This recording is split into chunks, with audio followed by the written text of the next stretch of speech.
та яг одоо NewSac-ийн контентийг үзэж байна. Юу яцхан үзэгчтэй NewSac in the house.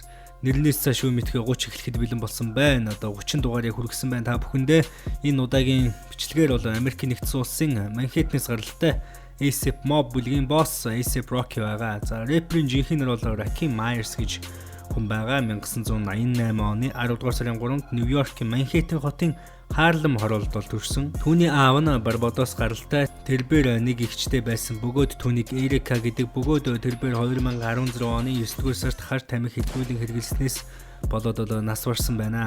За бага насндаа AP Rocky Big Apple хэмээх хамгийн харгас гудамжинд өсөж төрнсөн бөгөөд хар тамхи өөр хууль бус буу зэвсэг энэ мэтчлийн зүйлүүдээр их алдартай байсан. Big Apple-ийн гудамж нь түүний нэрийг хип-хоп артист Rakim болон Eric B хэмээх хоёр хүний бүрэлдэхүүнтэй тухайн үеийн хит болж байсан хамтлагийн гишүүдийн нэрээр нэрлсэн бөгөөд мөн түүний эгч Eric B-ийн нэрийг бас уг дуучдын нэрээр нэрлсэн байдаг юм байна. Харин тэдний амьдралтай бас ядуу зүдүү хэцүү байсан учраас AP Rocky бага наснаасаа кокаин зарж эхэлсэн байгаа хар тамхиг.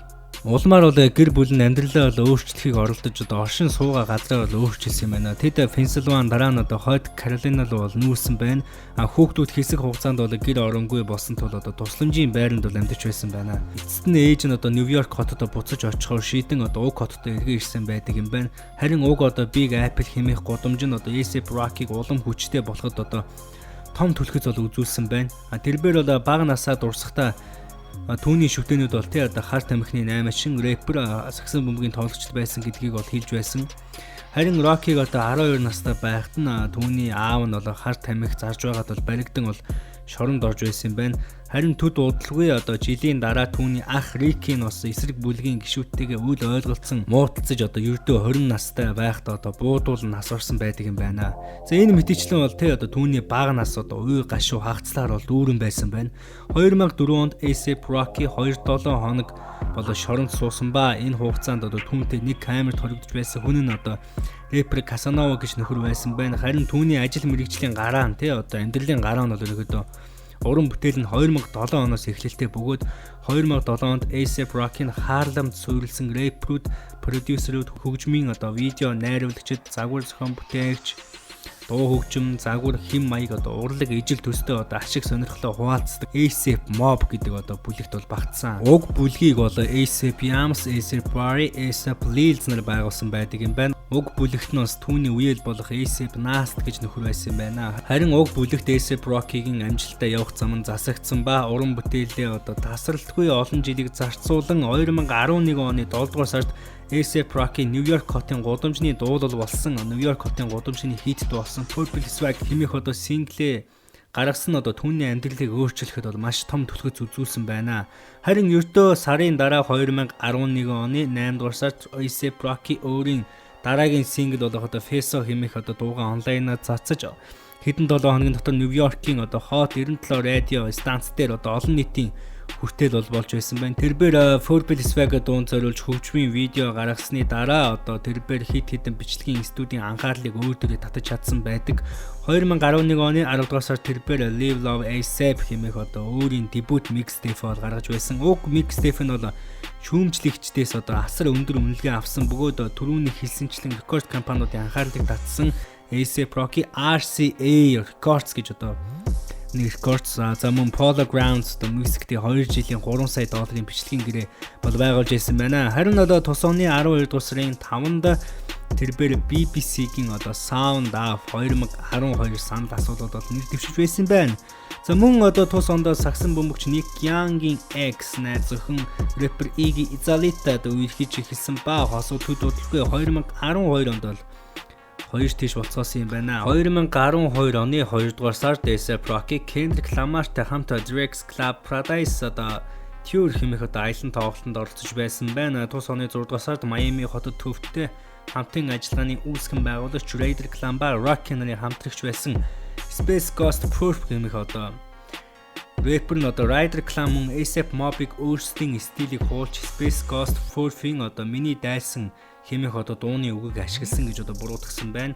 AP Rocky 7 дугаар сарын 7-нд MTV-д өгсөн ярилцлагада Space Ghost Proof-ыг таамаглал үүсгэхийг оролдож байна гэж хэлээд амжсан байна. 2012 оны 7 дугаар сард AP Rocky Park хөгжмийн наадамд оролцож байсан ба тэрээр 7 дугаар сарын 20-нд Jimmy Fallon-ы Tonight Show буюу өөрийн сүлжээний телевизийн дебют нэвтрүүлэгт оролцохоор төлөвлөж байсан боловч 22 настай рэпер Romy гэж нөхөртөө маргаан үүсгэн зодтолдож улмаар бол шүнжэнгөө цагдаагийн газар бол саатуулагдсан байдаг юм байна. Мөргөлдөөн бол Манхэттен хотын төвд болж нэвтрүүлгийг бол цуцалсан байдаг юм байна. Мөн 9 дугаар сарын 6-нд тэрбээр MTV Music Awards-д Rihanna-гийн Cockney Slovit дууны зочин рэпер болж дуулсан. За энэ үеэр бас өөрөө бас Rihanna-тай бас үнсэлцээд амжсан.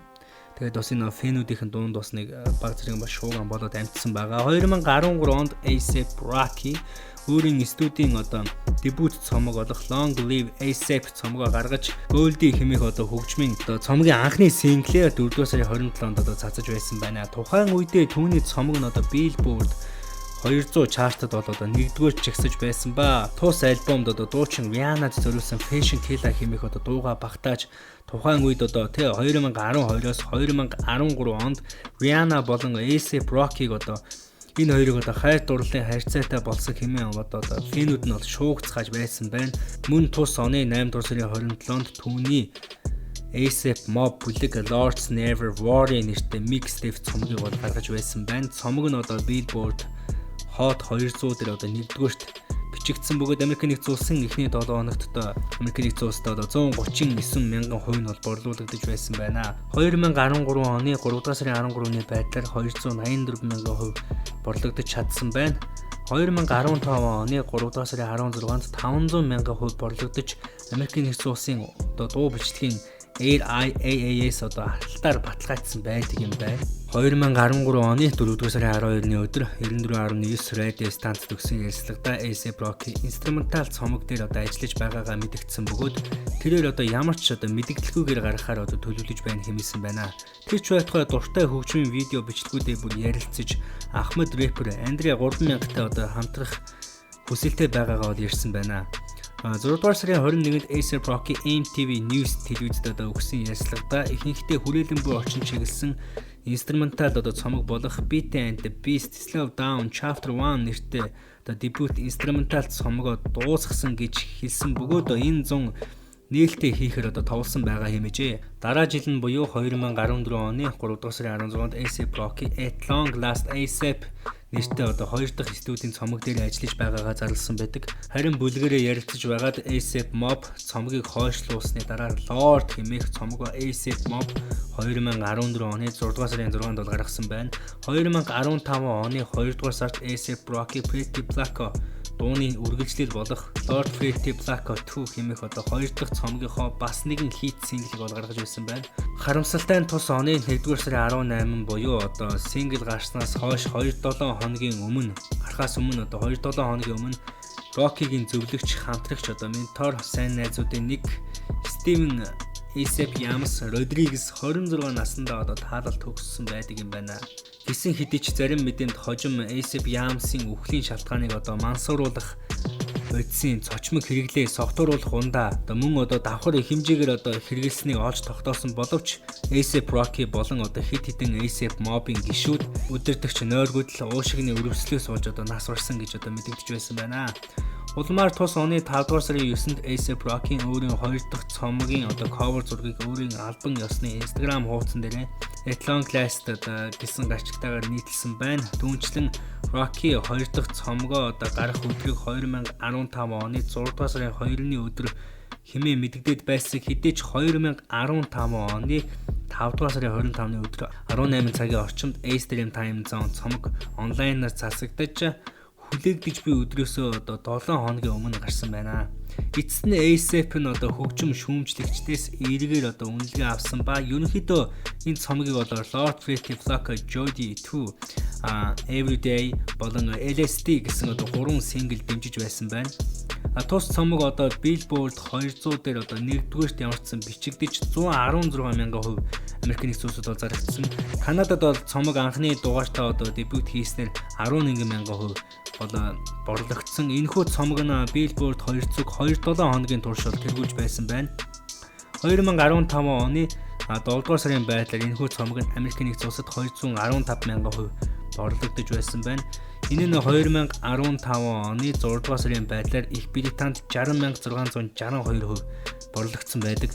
Гэсэн хэдий ч түүний 2 дахь цомгийн борлуулалт энэ үеэс хойш буурч эхэлсэн бөгөөд түүний карьер дэх хамгийн бага борлуулалттай цомог болсон байна.